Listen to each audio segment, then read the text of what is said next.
غزل شاکری بازیگر سریال محبوب شهرزاد با دکتر هاشمی ازدواج کرد. با ما همراه باشید که میخوام از حقایق زندگی غزل شاکری، دختر فرشته طاهرپور و حواشی باور نکردنی این بازیگر و ازدواجش براتون بگم. غزل شاکری بازیگر دهه 60 که با فیلم سینمایی گلنار که برای کودکان و نوجوانان ساخته شده بود کارش رو شروع کرد. ولی جوانترها غزل شاکری را با سریال شهرزاد شناختند. غزل شاکری دختر فرشته طاهرپور بازیگر و خواننده قدیمی 1 ماه بعد از انقلاب یعنی 22 اسفند ماه سال 57 به دنیا آمد.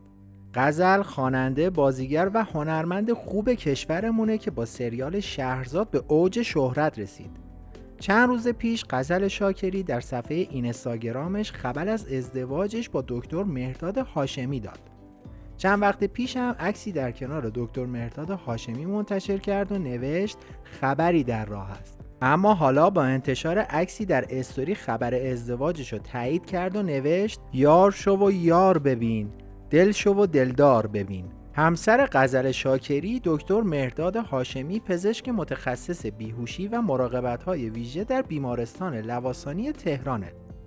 اما قبل از اینکه ادامه بدیم لطفاً برای حمایت از ما همین الان ویدیو رو لایک و کانال رو سابسکرایب کنید، چون بعدش یادتون میره. زنگوله کنارش رو هم روشن کنید تا از ویدیوهای بعدی ما زودتر با خبر بشید. باید بگم که این خانم بازیگر صدای بسیار گرم و زیبایی داره و آواز هم میخونه.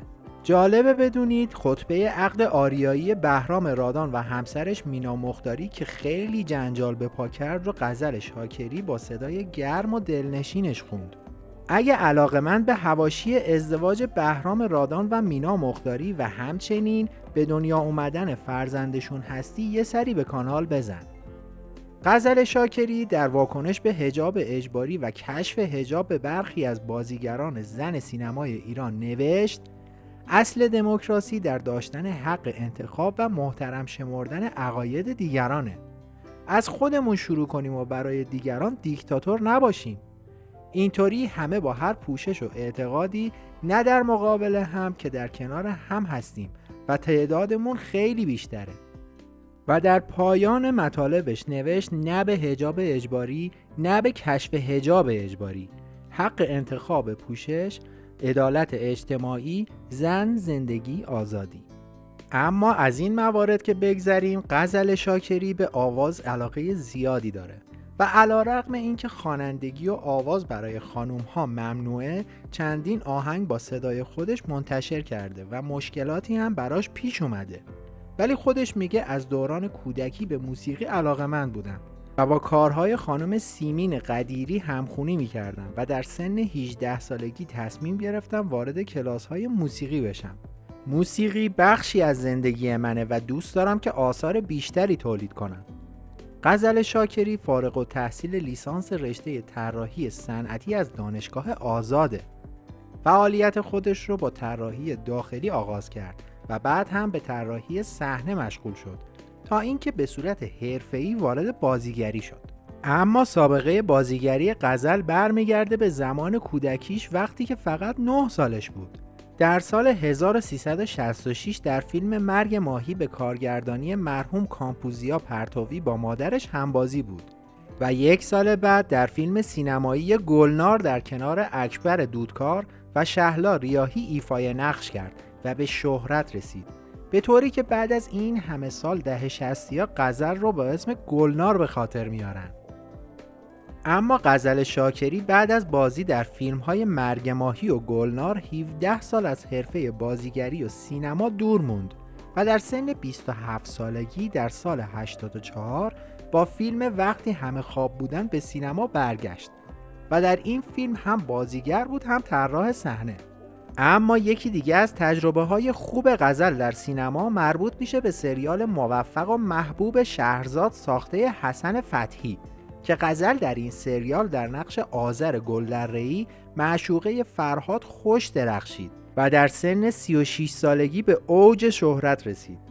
مادر غزل شاکری یعنی فرشته طاهرپور تهیه کننده، مدیر تولید مجری طرح و فیلمنامه نویس و مشاور امور مالیاتی خانه سینما بود و 2 بار هم ازدواج کرد و به غیر از غزل صاحب پسری به نام علی و دختری به نام عسل شد. فرشته طاهرپور مادر غزل شاکری در سال 1400 بر اثر ابتلا به کرونا درگذشت.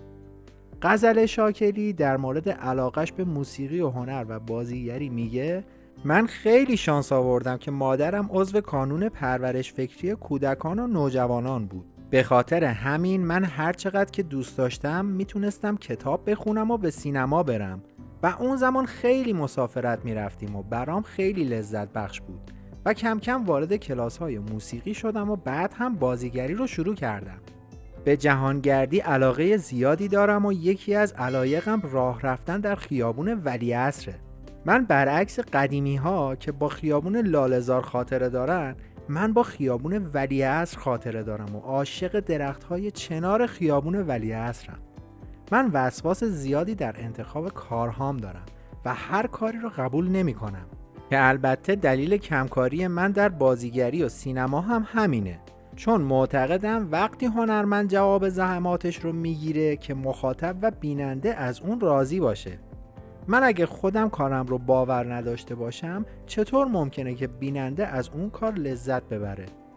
همونطور که گفتم غزل شاکری صدای گرم و دلنشینی داره و آهنگهایی رو هم منتشر کرده. از مجموعه بهترین آهنگهایی که غزل شاکری منتشر کرده میتونیم به آهنگ میون این آشفته بازار من یکی به یادت، آهنگ لالا لالا گل زیره، آهنگ حدیث آشنایی، آهنگ قلک و آهنگ اگرچه عمری ای سیاه مو اشاره کنیم.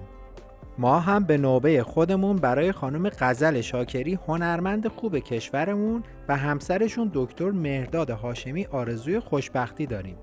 مرسی که تا انتهای این ویدیو با ما همراه بودید. اگر از این ویدیو خوشتون اومد لطفاً لایک و بکوبید و برای دوستانتون هم ارسال کنید که بیشتر دیده بشه.